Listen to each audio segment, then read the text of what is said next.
Bonsoir petit Moussa. Bonsoir tout le monde. Je vais bien.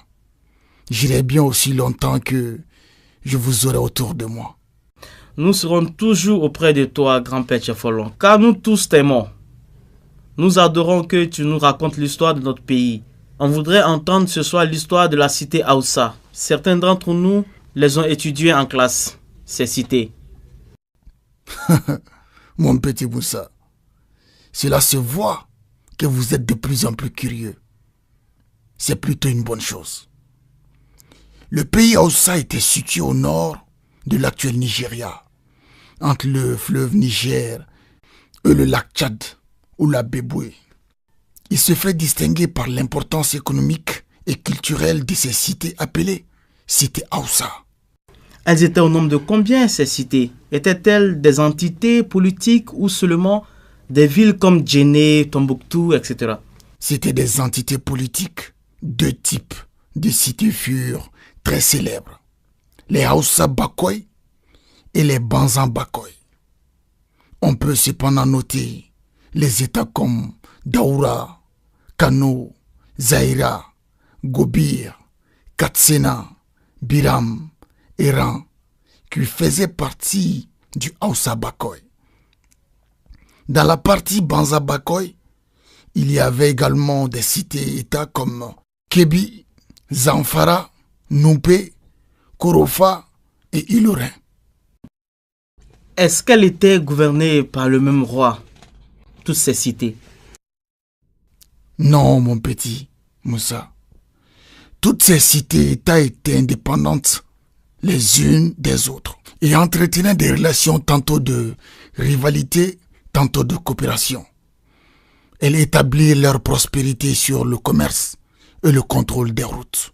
Elles étaient donc gouvernées par quel régime politique, grand-père Tchefolo? La démocratie ou la monarchie? Petit Moussa, cela peut te surprendre, mais il faut retenir que les cités-États Aoussa étaient régies par la démocratie. Le gouvernement était formé de dignitaires, le chef de l'armée, celui de la police, le bourreau, le gardien des postes, etc. Mais ce n'était pas de la démocratie, ça, grand-père Tchefolo. Un gouvernement composé seulement de tueurs professionnels?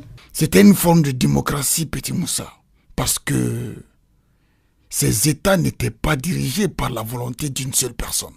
Ces chefs agissaient selon les lois acceptées par les populations. C'était une forme de démocratie. D'accord. Maintenant, parle-nous de l'économie de ces États. Petit Moussa, l'économie des cités Aoussa était basée sur l'agriculture, le commerce et l'artisanat. Il faut dire qu'elle était également réputée pour les pouvoirs de leurs guérisseurs spécialisés dans la connaissance des plantes médicinales. Il y avait des sites importants où les prêtres et les tuteurs de culte exerçaient leur culte. D'accord. Parle-nous de l'épopée des cités Aoussa, grand-père. Les cités Aoussa connurent leur apogée au XIVe, XVe siècle. Ils conservèrent leur indépendance jusqu'à la formation de l'empire d'Ousmane Dan Fodio. Un peuple musulman qui, en 1805, s'empara des États Aoussa qu'il convertit en islam. L'empire d'Ousmane Dan Fodio se heurta cependant à la résistance du Bornou. Son économie reposait sur un commerce dynamique. L'empire d'Ousmane Dan Fodio vécut jusqu'au XIXe siècle. Il faut enfin retenir que la langue Aoussa est l'une des langues les plus parlées en Afrique occidentale. Elle s'écrit avec l'alphabet arabe. Maintenant, il se fait tard. Je vous laisse aller dormir, surtout toi, Sira, car tu dois me préparer le petit déjeuner. Tu veux du pain avec du beurre, grand-père Tchefolo? Non, de la bouillie au miel. Je te préparerai une bonne bouillie au miel. Dors bien, grand-père bien-aimé. Bonne nuit, les enfants.